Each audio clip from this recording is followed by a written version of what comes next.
India के बीचों बीच एक छोटा धूल भरा गांव था जिसका नाम था नरसिंहपुर। यहाँ की लाइफ सिंपल थी और एक शांत नदी की तरह धीरे चलती थी। घर मिट्टी और पुआल के बने थे और गलियां पतली और कच्ची थीं। सूरज उगता आसमान को नारंगी और गुलाबी रंगों से भर देता, किसानों को जगाता जो फिर अपने खेतों की ओर निकल पड़ते। औरतें गांव के एक कुएं से पानी भरती, उनकी रंग बिरंगी साड़ियां भूरी धरती पर एक ब्राइट स्प्लैश जैसी लगती। इस सिंपल सेटिंग में एक यंग लड़की रहती थी जिसका नाम था मीरा। वह शायद 10 साल की थी, लेकिन उसके फेस पर एक ऐसी समझदारी थी जो उसकी उम्र से कहीं ज्यादा थी। वह बहुत गरीबी की लाइफ जीती थी। यह एक ऐसी सच्चाई थी जो उसे देखने वाले किसी को भी दिख जाती थी। मीरा के कपड़े पुराने और फीके थे, जिन पर पैच के ऊपर पैच लगे थे। उन्हें उससे पहले कई लोगों ने पहना था और वे बहुत पहले अपना ओरिजिनल कलर खो चुके थे। उसके पास कभी कोई जूते नहीं होते थे और उसके नंगे पैर गांव के गर्म धूल भरे रास्तों और नुकीले पत्थरों पर चलने से कठोर हो गए थे। वह अपनी दादी के साथ नरसिंहपुर के बिल्कुल किनारे एक छोटी सी झोपड़ी में रहती थी। एक ऐसा घर जो इतना छोटा था कि ऐसा लगता था जैसे वह सपोर्ट के लिए एक बड़े बरगद के पेड़ पर टिका हो। उनके पास खाने को बहुत कम होता था, अक्सर सिर्फ एक रोटी और थोड़ा नमक या अचार। इन मुश्किलों के बावजूद मीरा एक उदास बच्ची नहीं थी। असल में उसके पास कुछ बहुत स्पेशल था जो गांव में किसी और के पास नहीं था। मीरा के बारे में सबसे कमाल की बात उसकी आंखें थीं। वे बड़ी गहरी थीं और एक शानदार रोशनी से चमकती थीं, जैसे रात के आसमान में 2 ब्राइट तारे। जब वह तुम्हें देखती तो ऐसा लगता जैसे वह तुम्हारे दिल के अंदर तक देख सकती हो। उसकी स्माइल भी उतनी ही रेडिएंट थी जो अपने आसपास के लोगों की चिंताओं को पिघलाने की कैपेबल थी। गांव वाले अक्सर उसके बारे में सोचते थे, इतनी कम चीजों वाली लड़की इतनी खुशी से भरी कैसे हो सकती है। वे एक दूसरे से पूछते। उन्होंने उसकी गरीबी देखी, उसके नंगे पैर देखे और उसके पुराने कपड़े देखे, लेकिन वे उसकी आंखों में नाचने वाली अविश्वसनीय रोशनी का सोर्स नहीं समझ पाए। यह रोशनी एक मिस्ट्री थी, एक पहेली जिसे नरसिंहपुर में कोई नहीं सुलझा सका। ये स्पेशल स्पार्क एक सीक्रेट से जुड़ा था, एक अद्भुत सीक्रेट जिसे मीरा ने पूरे दिल से प्रोटेक्ट किया था। यह एक खजाना था जिसे वह दुनिया के सारे सोने के बदले भी नहीं देती। हर सुबह इससे पहले कि बाकी गांव जागता, वह अपनी झोपड़ी से निकल जाती और पहाड़ी पर बने पुराने छोड़े हुए मंदिर की ओर दौड़ती। यह उसकी स्पेशल जगह थी, शांति और अकेलेपन की जगह। यही दुनिया से छिपी हुई वह अपने सीक्रेट को सेफ रखती थी। ये सीक्रेट उसकी खुशी की असली वजह थी। उसकी आंखों में लगातार चमक का सोर्स था और एक ऐसा बॉन्ड था जिसने उसे खुद नेचर के जादू से गहराई से जोड़ा था। मीरा का सीक्रेट सोने या गहनों का नहीं था, ये कुछ ऐसा था जो कहीं ज्यादा कीमती और जिंदा था। पुराने मंदिर की दीवार के एक छोटे प्रोटेक्टेड कोने में ऊंचाई पर छिपा हुआ एक गौरैया का घोंसला था। लेकिन ये कोई ऑर्डिनरी घोंसला नहीं था। इसे चमकते हुए सोने और चांदी के धागों से बुना गया था, मुलायम काई से जो वेलवेट जैसी लगती थी और छोटे रंगीन फूलों से जो कभी मुरझाते नहीं थे। इस खूबसूरत क्रिएशन के अंदर एक गौरैया रहती थी, लेकिन वह उस जमीन की किसी और गौरैया से अलग थी। उसके पंख इंद्रधनुष के सभी रंगों से चमकते थे, रोशनी के साथ बदलते रहते थे और जब वह गाती थी तो उसका गाना इतना मधुर होता था कि वह सबसे मीठे म्यूजिक जैसा लगता था, किसी भी परेशान आत्मा को शांत करने में केपेबल। मीरा ने यह घोंसला एक बरसात की दोपहर को तब डिस्कवर किया था जब वह मंदिर में शेल्टर ले रही थी। उसने एक हल्की खूबसूरत चहचहाहट सुनी थी और उस आवाज का पीछा किया जब तक उसे जादुई पक्षी नहीं मिल गया। उस दिन से गौरैया और लड़की सबसे अच्छे दोस्त बन गए। मीरा ने उसे छाया नाम दिया, जिसका मतलब परछाई होता है, क्योंकि छोटी चिड़िया अक्सर उसकी परछाई की तरह पीछे चलती थी। हर दिन मीरा अपने कम भोजन से बचाकर रखे चावल के दाने और एक छोटे मिट्टी के कटोरे में ताजा पानी लाती थी। बदले में छाया अपने मनमोहक गाने गाती और मीरा के दिल को इतनी गहरी खुशी से भर देती कि वह अपनी भूख और गरीबी भूल जाती थी। उनके बीच का बॉन्ड दिल की एक खामोश बातचीत थी। मीरा छाया को अपने सभी विचार और सपने बताती और गौरैया धैर्य से सुनती, अपना सिर एक तरफ झुकाए हुए। कभी कभी जब मीरा उदास महसूस करती तो छाया धीरे से एक गिरे हुए पत्ते को चोंच मारती और उसे उपहार के रूप में लाती। यह एक सिंपल जेस्चर था, लेकिन मीरा के लिए इसका मतलब पूरी दुनिया था। यह घोंसला और उसका जादुई निवासी उसकी खुशी की प्राइवेट दुनिया थी। वह जानती थी कि उसे इसे प्रोटेक्ट करना होगा, क्योंकि वह समझती थी कि ऐसा जादू दुर्लभ और नाजुक होता है। मंदिर उनका सैंक्चुअरी था, एक ऐसी जगह जहां उनकी अनोखी दोस्ती बढ़ सकती थी, दुनिया की ताक झांक करने वाली आंखों से दूर। घोंसला खुद एक कोमल जादू रखता था। उसके आसपास की हवा हमेशा गर्म महसूस होती थी और उसमें चमेली की खुशबू आती थी। उसके अंदर के छोटे अंडे एक हल्की मोती जैसी रोशनी से चमकते थे। मीरा को सहज रूप से पता था कि यह गौरैया प्रकृति की संरक्षक थी, एक विशेष जीव जिसका अस्तित्व दुनिया में संतुलन और सुंदरता लाता था। उसका कर्तव्य, उसे लगा, इस संरक्षक की संरक्षक बनना था। इस रिस्पॉन्सिबिलिटी ने उसे एक उद्देश्य दिया जिसने उसे ताकत और साहस से भर दिया। गौरैया के घोंसले का सीक्रेट ही था जिसने उसकी आंखों को इतनी चमक दी थी। यह प्यार, आश्चर्य और प्राकृतिक दुनिया के साथ गहरे जुड़ाव की रोशनी थी।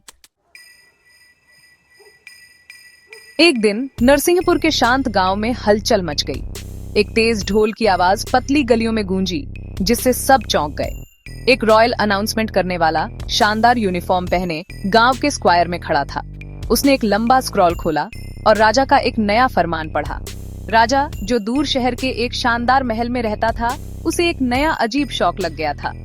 वह अपने किंगडम के सबसे खूबसूरत और अनोखे पक्षियों के घोंसले इकट्ठा करना चाहता था, ताकि उन्हें अपने महल में एक नई गैलरी में डिस्प्ले कर सके।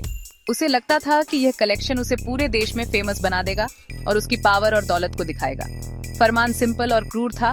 हर गांव वाले को आदेश दिया गया था कि वे जो भी पक्षी का घोंसला ढूंढ सकें, उसे ढूंढें और सरेंडर कर दें। सैनिक हर घर, पेड़ और गांव के हर कोने की तलाशी लेंगे।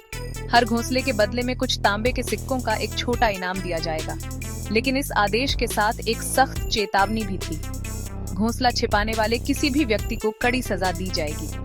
अनाउंसमेंट करने वाले की आवाज गूंज उठी, राजा का आदेश परम है, अब सभी घोंसले महल के हैं। पक्षियों को बचाओगे तो राजा के क्रोध का सामना करोगे। डर गांव पर एक मोटी काली चादर की तरह फैल गया। तुरंत राजा के सैनिक चमकीले कवच पहने और तेज भाले लिए पूरे नरसिंहपुर में फैल गए। उनके सख्त चेहरे और तेज आवाजें हवा में तानव भर रही थीं। उन्होंने अपनी बेरहम तलाशी शुरू कर दी, पेड़ों पर चढ़कर और लंबी छड़ियों से घोंसले तोड़ते हुए। हवा में पेरेंट पक्षियों की डरी हुई चीखें गूंज रही थीं, जो असहाय होकर देख रहे थे, क्योंकि उनके घर नष्ट हो रहे थे और उनके अंडे जमीन पर टूट रहे थे। सैनिकों को उस अराजकता और उदासी से कोई फर्क नहीं पड़ रहा था जो वे पैदा कर रहे थे। उनके लिए यह सिर्फ एक जॉब थी, राजा का एक आदेश था जिसे उन्हें बिना सवाल किए फॉलो करना था। गांव वाले खामोश होकर दहशत में देख रहे थे। उनके दिल असहाय पक्षियों के लिए दुख से भारी थे। मीरा ने अपनी झोपड़ी से हलचल सुनी और उसके दिल में एक भयानक डर बैठ गया।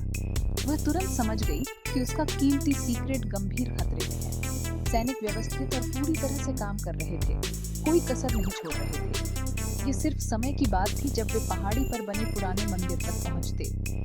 उनके छाया के घोंसले को ढूंढने, उनके अपने जादुई दोस्त को ले जाने का विचार उसकी रीढ़ की हड्डी में डर की सिहरन भेज गया।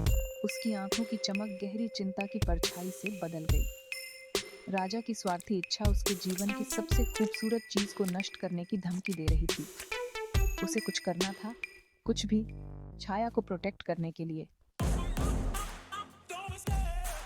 जैसे ही सैनिक मंदिर के करीब पहुंचे, मीरा का डर एक मजबूत डिटर्मिनेशन में बदल गया। वह उन्हें अपने दोस्त को नुकसान नहीं पहुंचाने देगी। वह बरगद के पेड़ के नीचे बैठी। उसका दिमाग एक सॉल्यूशन ढूंढने के लिए तेजी से काम कर रहा था। वह बस एक छोटी गरीब लड़की थी जो राजा और उसकी सेना की पावर के सामने थी। वह भला क्या कर सकती थी, लेकिन छाया के लिए उसका प्यार उसके डर से ज्यादा स्ट्रांग था। वह जानती थी कि वह सैनिकों से फोर्स के साथ नहीं लड़ सकती, इसलिए उसे अपनी इंटेलिजेंस का यूज करना होगा। उसके दिमाग में एक प्लान बनने लगा, एक रिस्की और डेयरिंग प्लान जिसके लिए उसे अपनी पूरी हिम्मत जुटानी पड़ेगी। उसका प्लान डायवर्जन क्रिएट करना था। वह सैनिकों को मंदिर से दूर ले जाएगी, उन्हें यह विश्वास दिलाएगी कि सबसे वैल्यूएबल घोंसला कहीं और छिपा है। उसने दोपहर जंगल के फर्श से ऑर्डिनरी मटेरियल्स इकट्ठा करने में बिताई, प्लेन टहनियां, सूखी घास और मिट्टी के ढेर। तेजी से काम करते हुए उसने कुछ बड़े, बहुत ऑर्डिनरी दिखने वाले घोंसले बुने। वे छाया के जादुई घर जैसे बिल्कुल नहीं थे, लेकिन वे बड़े और नोटिसेबल थे। उसने डिसाइड किया कि वह इन घोंसलों को एक अलग एरिया में रखेगी, मंदिर से दूर, और ऐसा दिखाएगी जैसे वह उन्हें छिपाने की कोशिश कर रही है। यह एक खतरनाक जुआ था। अगर वह पकड़ी जाती तो सजा बहुत सख्त होती। जैसे ही शाम हुई, उसने मंदिर के रास्ते के पास सैनिकों के भारी कदमों की आवाज सुनी। एक गहरी सांस लेते हुए उसने अपने प्लान को एक्शन में लाया। उसने नकली घोंसले पकड़े और जानबूझकर एक खुले मैदान में दौड़ गई, यह सुनिश्चित करते हुए कि सैनिक उसे देख सके। उसने उन्हें देखकर चौंकने का नाटक किया और फिर नकली घबराहट के साथ उसने घोंसलों को एक बड़ी झाड़ी के नीचे छिपाने की कोशिश की। जैसा उसने उम्मीद की थी, सैनिकों ने चिल्लाया और उसकी ओर दौड़े। रुको लड़की, तुम वहां क्या छिपा रही हो? उनके कमांडर ने चिल्लाया। उसकी आवाज शांत शाम की हवा में गूंज रही थी। मीरा का दिल ढोल की तरह धड़क रहा था, लेकिन उसने अपना चेहरा डर और हताशा से भरा रखा। उसने सादे घोंसलों को अपनी छाती से ऐसे कसकर पकड़ रखा था जैसे वे दुनिया के सबसे कीमती खजाने हों। कुछ नहीं साहब, बस कुछ पुराने घोंसले। वह रोई, उसकी आवाज कांप रही थी। उसका परफॉर्मेंस इतना कन्विंसिंग था कि सैनिक पूरी तरह से बेवकूफ बन गए। उन्हें लगा कि उन्होंने एक चालाक गांव की लड़की को पकड़ा है जो अपना इनाम छिपाने की कोशिश कर रही थी। उन्होंने उससे घोंसले छीन लिए, उसके असफल प्रयास पर हंसते हुए। वे उस पर इतने फोकस्ड थे कि वे पहाड़ी पर बने पुराने मंदिर की तलाशी लेना पूरी तरह से भूल गए। सैनिक अपनी पकड़ पर प्राउड होकर मीरा को बांह से पकड़ लिया। तुम्हें लगा कि तुम राजा के आदमियों को मात दे सकती हो, है ना? कमांडर ने चिढ़ाया। तुम हमारे साथ महल चलोगी। राजा इन घोंसलों को छिपाने के लिए तुम्हारी सजा तय करेंगे। मीरा का खून ठंडा पड़ गया। उसका प्लान छाया को बचाने में कामयाब रहा था, लेकिन अब वह खुद पकड़ी गई थी। उसे अपनी दादी और अपने गांव से दूर एक ऐसी जगह ले जाने से डर लग रहा था जिसे उसने कभी नहीं देखा था।